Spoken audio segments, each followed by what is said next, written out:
நெஞ்சுக்குள்ளே இன்னாருன்னு சொன்னால் புரியுமா? அது கொஞ்சி கொஞ்சி பேசுறது கண்ணில் தெரியுமா?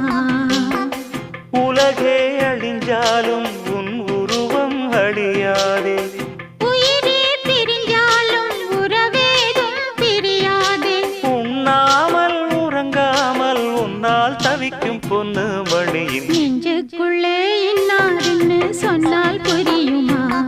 அது கொஞ்சி கொஞ்சி